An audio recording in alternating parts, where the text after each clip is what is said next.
Hey everybody, so today we're going to make a chicken bacon ranch casserole in a single 9 by 13 baking dish. There's a little bit of prep work, so let's go ahead and just jump right into it and see what we got to work with. All right, so here's our ingredient lists. So we've got cheese, we've got marbled cheddar, Parmesan, and a block of cream cheese. There's some Worcestershire sauce, some heavy cream, we've got chicken broth, onion powder, MSG, garlic powder, salt, pepper. I got 3 thawed chicken breasts, and I've got a half a pound of bacon here. So also included in this, I use rotini for this one today. I like to switch it up. There's a lot of different ones you can use, but rotini is what we're going to utilize today. So you'll see why in a little bit, but it's great for holding the sauce. So let's go ahead and just get right into it.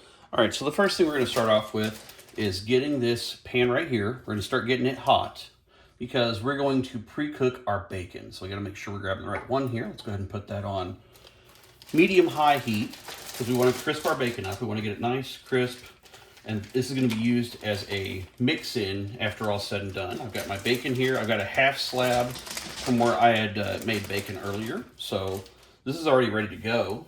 I'm going to take this, throw it in the trash can.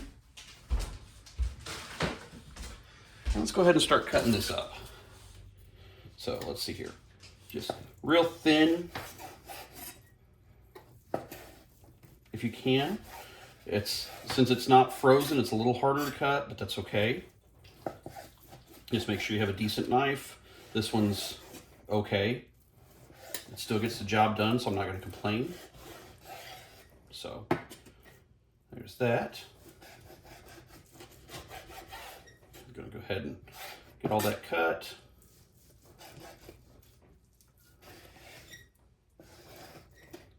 Usually my knife skills are a little bit better than this, but that's okay. Like I said, this is thawed bacon, a little harder to cut, so kind of just wants to worm around anywhere you want. So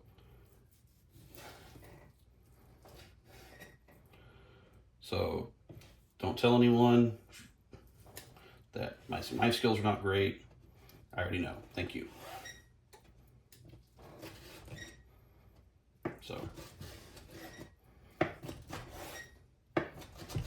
So I've got all this bacon cut. And we're going to set that here for a moment. And let's just throw this right into my skillet. So this is going to start browning up. So let's just let it do its thing. In the meantime, let's focus our attention to the next protein to cut. All right, so let's go ahead and kind of stir this bacon around. I've got my cutting board out. Just kind of kick the bacon a little bit. Yes, it is in chunks, but as it cooks down, it will separate, so that's okay. We'll just leave that right here. So I've got my cutting board. I gloved up on one hand because we're going to use this gloved hand for the chicken.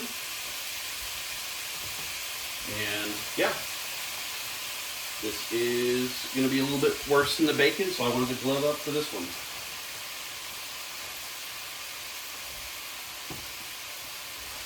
I've been letting this thaw all day, so that way it wasn't frozen, that we're not having frozen bits. I'm going to start trimming off any fat that I see. So like this big outer fat seam, I'm just taking right off.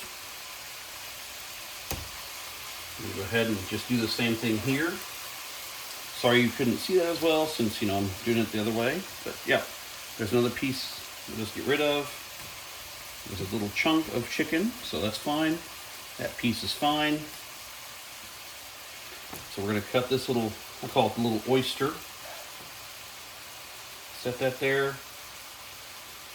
If it's got just a little bit, that's not a big deal. It will render out, so that's okay. But like big pieces like this, we're cutting off. We don't need them. Don't want that. Some people just do not handle fat well, so you want to make sure to be considerate of that and make sure that this is something everybody can actually enjoy. So all this fat scrap, Typically, if you have a bag you want to keep fat in to do like a chicken stock or reduce it or something, you can. I will not be doing that in this. It's going to go directly to the trash can. So now, I'm going to go ahead and start cutting this chicken into small slices. Like, we're going to be talking about trying to get 1-inch cubes roughly. So I've got this piece of chicken here, and I'm just going to take it the other direction and just kind of run my knife down it. Kind of like how I did with the bacon to kind of get it thin.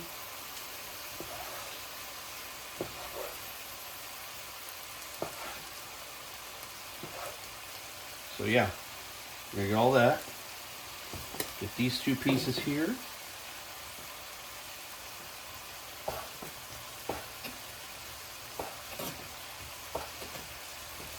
Once again, not amazing knife skills, but I get by. And I say 1-inch cubes. This is more like little 1/2-inch strips. It's whatever you want to do. I've got a little bit more fat I did not trim off of this guy, so let me take care of that. So let's go ahead and cut these little chunks up.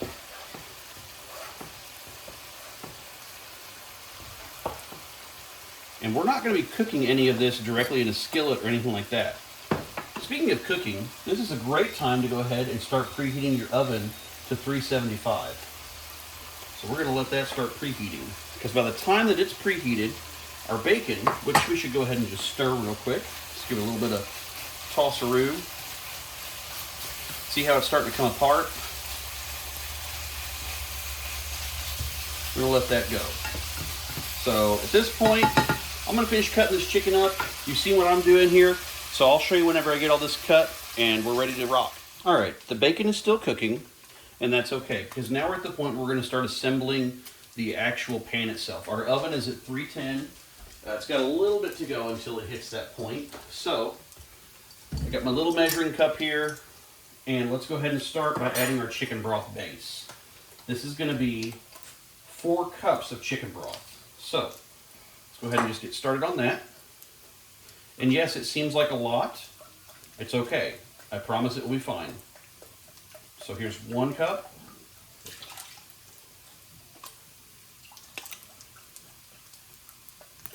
And here's 2 cups. Here's 3 cups. You know, we're probably going to be just shy of 4 cups. I'm not going to worry about opening this other one. There's no point in opening it literally for just that much. So we're going to put that in. Now it's time to go ahead and grab our heavy cream. We're going to put 1 cup of this in. So let's go ahead and pour that in. I've already shaken this, so it's ready to go. So I can go ahead and just dump that right in. Go put this in the sink. At this point, we want to make sure we put the lid back on here, and we're done with this for the time being. We don't need heavy cream anymore. We're going to put it back in the fridge. We're just going to let that mellow for a moment. And our next step here is going to be to start adding all our seasonings. So we're going to put in about 1/2 tablespoon of Worcestershire. That looks good. And now we start doing this. 1 teaspoon of paprika.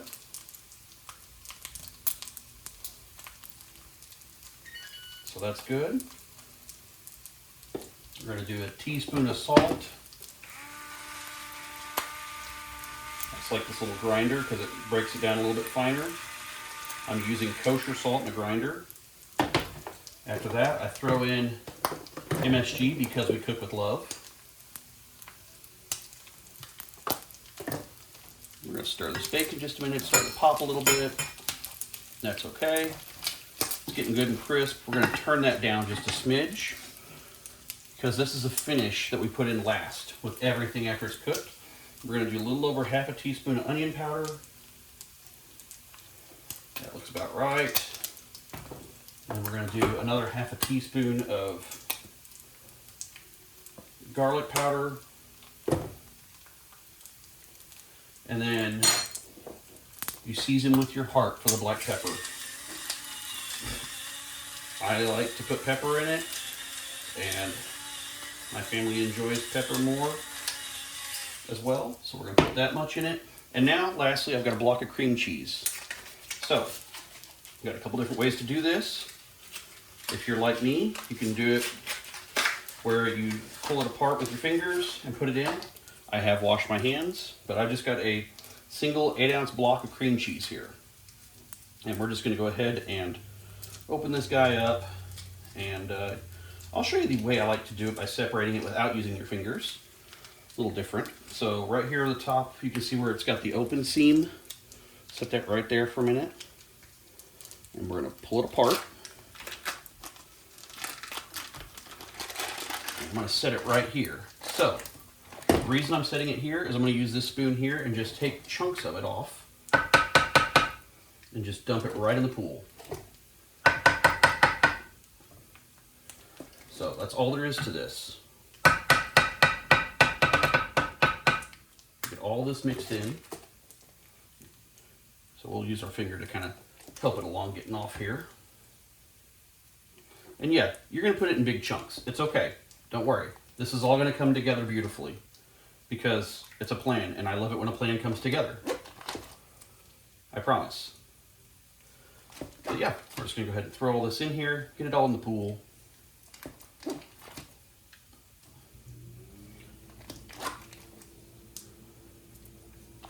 A little splash, that's okay. But this is what real life's like. This is not fancy shows where I've got everything just already measured out. This is what life looks like. So I wanted to try and be authentic with that as possible. There is a French term for this, for having everything in its place. It's called mise en place, which I kind of did a little bit. I made sure I had all my ingredients ready. So I had it mise en place to a degree. That's okay. Got my spoon here. I'm gonna just set it right here. Yes, it will melt with that cream cheese on the end of it when I do the butter. That's okay. I've got a towel here. I'll just wipe my finger off. We've got a couple more things still to add here. I've got a ranch packet seasoning from Crogero. That's a French store. I don't know if you've heard of it or not. El Crogero is actually Spanish, sorry. But I'm going to spread it evenly throughout here. Yeah, that's everything in there, so that's good. And I'm going to stir. We've still got 2 big party animals to bring to the pool. So once we get all this powder incorporated into this liquid, we'll get our last 2 swim buddies in here, and we're going to put her in the oven. But only after we do a couple things. Let's see here. I think that looks pretty good to me. I'm going to set this right here on top of the lid because we don't need that for this right now. But first off, I've got all of the pasta here. So I'm going to take this rotini and I'm just going to dump it all right in. So that's cool. I'm just going to start with that. We're going to cover it, make sure it's all incorporated in, everything's sauced, so to speak.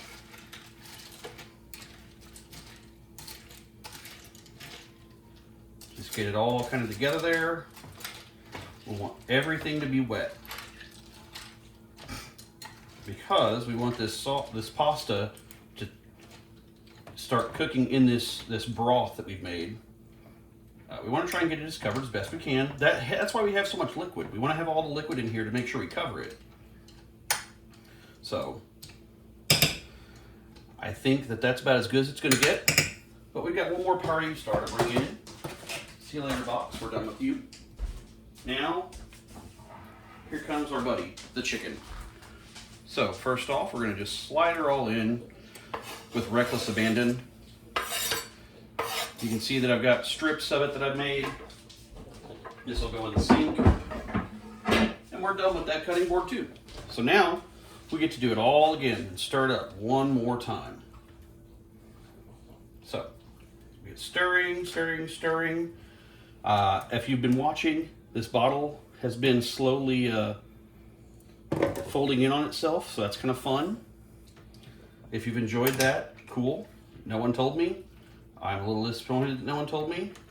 That was your job, chat. I was hoping that someone would say in the comments that, hey, your bottle's melting. And I could have seen that, but that's also not how YouTube works. So that's okay.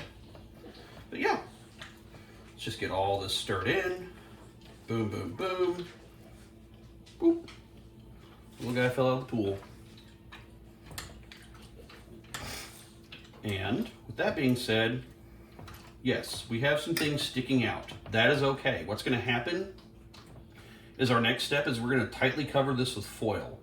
What that's going to do is it's going to let any kind of moisture that's in this pan not actually escape from it. And it's going to come back into the actual broth and keep everything still al dente and not terrible. So, let me get my foil here.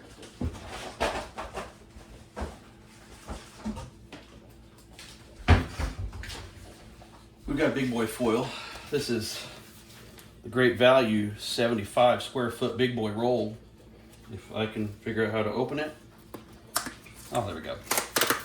Yeah, look at that.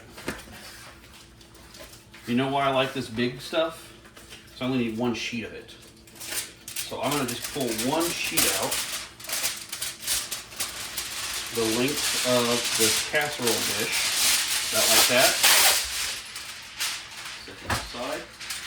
I'm just gonna take it and go ahead and foil it up on all the sides, tight. We wanna keep it tight. And at this point, this guy's ready for the oven.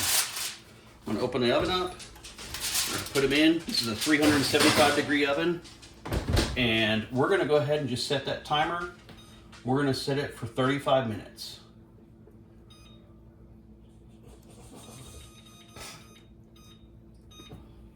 Oh yeah, and this bacon, it's pretty well done. As you can see, it's pretty crisp.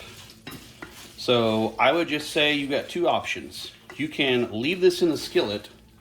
What I prefer to do though, is I prefer to take a bowl like this. I'm gonna go get some paper towels.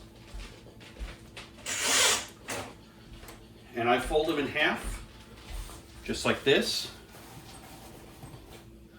And I'm gonna take all these bacon bits and I'm going to just ever so gently coax them into this guy.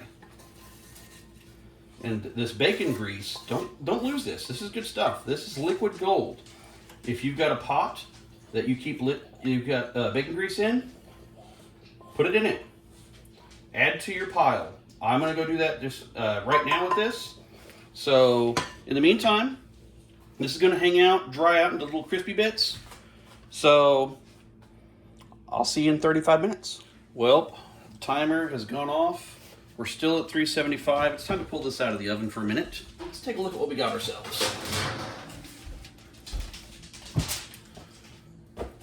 So, this is gonna be hot, but it's okay. Just kind of be quick. You won't get burned, it'll be fine. There we go. Let's peel back the magic. Okay, we've got something good here. We're gonna take the spoon, and I like to take the pot holder here and just kind of hold it. That way I'm not shaking it around, but I'm gonna start stirring all this together. You can see that this pasta has gotten pretty al dente at this point. Moves really well. The cheese, we're gonna start kind of breaking it up a little bit, this cream cheese. There will be chunks, that is okay. That is deliciousness. You will love it, I promise. If you don't, then you don't like cheese, and you probably shouldn't make this. And that's okay. But I like cheese. If you look at me, you know that I know I like cheese. That's okay. So I've got this kind of stirred up. And you know what goes really well with all this cheese and goodness and stuff? More cheese. So I have got two cups of marbled cheddar. I'm just gonna open this guy right up, courtesy of El Croguero. Coming through clutch. And we're just gonna dump this entire bag in. This is going to help finish thickening this up even further because it does look a little thin. That's okay. Also, got some Parmesan, because Parmesan, it is not from a block like it says on the bag, I'm sure, but I'm going to put this right on top because yes. And I did,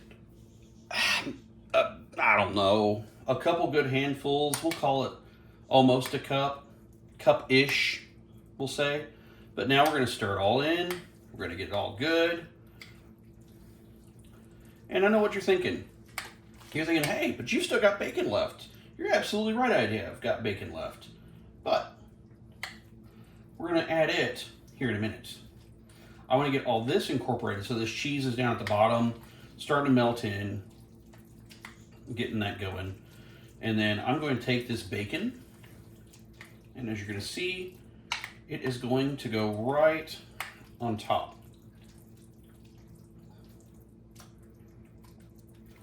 And if you can see here, if you take a look, you're going to see all that seasoning kind of starting to come in, starting to integrate into the whole dish. We're going to grab these corner pieces of pasta that maybe are a little bit more done, and that's okay. That's going to make an element of texture. Get that little bit of a bite to it, something that's a little bit more substance. So now, remember how I told you about putting this bowl here and putting the bacon bits right there? We're going to put about half of them in right now. So I've got that much left. I'm going to put it right here. And this, we're going to stir in as well. We're just going to go ahead and stir, stir, stir, stir, stir, stir, stir, stir, stir, stir, stir, stir, stir, stir, stir, stir. We're going to get all of it incorporated. Get that bacon in there. I made sure to get it crispy so that way it is nice inside this pasta dish. And as you can see, where'd my chunks of cream cheese go? Oh wait, they melted. That's what happens when they get hot and you stir. So, pretty cool. Also at this point, guess what? This is cooled down. We can take this, we're gonna take it right at the end, since we kind of made a little divot there for it. We're gonna put it right back in. Yes, it is hot. Don't take too much time to do it. Just do it. And we're gonna pop this right back in for another 10 minutes. This is gonna get all that cheese melty, and further the process. See you in 10. Hey, welcome back. It's been 10 minutes. Did you miss me? I missed you guys. Let's go ahead and get this casserole out of the oven. So, what have I got here? I got a big old pile of delicious that we're gonna go ahead and uncover. Look, that's where we're at. That's all well and good, but I want to do something more with it. And this is where we take all these leftover bacon bits that we had earlier. We're going to just kind of scatter them over the top, kind of just haphazardly, but still in some sort of semblance of order. Yeah, I dropped a piece or two. Whatever. Not a big deal. So yeah, it's not super uniform, but you get the idea. There. And remember our good friend Parmesan? We're going to invite him back to the party for one more minute. In the meantime, I'm going to hit broil on this oven. And we're going to broil this for like literally a minute. I'm going to put enough cheese on the top, just enough to basically brown it and get a little quote-unquote cheese crust action, because cheese crust. And let's see what happens. If you're curious what this looks like a little bit close up, this is what it looks like before. I'll show you what it looks like after in a minute. Told you be a minute. This is important. Do not do anything. If you do something with this right now, I will not be mad at you. Just disappointed. let it roast for about 5 minutes. Well, if you made it this far, congratulations. You were able to control yourself and not do anything with this stupid. So at this point, we've let this rest. Everything has kind of melded together, one solid piece. So how about we take a look at this and see what it looks like. I don't know if you can hear it, but it is a little bit crispy on the top, and that tastes pretty good. My phone died while I was eating it the first time. This is already my second bowl. That's okay. That's why there's a dent here. If you don't like it, that's okay. You can do things to make it your own. That's the whole point of cooking. Anyone can cook. Remember that? You'll do all right. See you next time.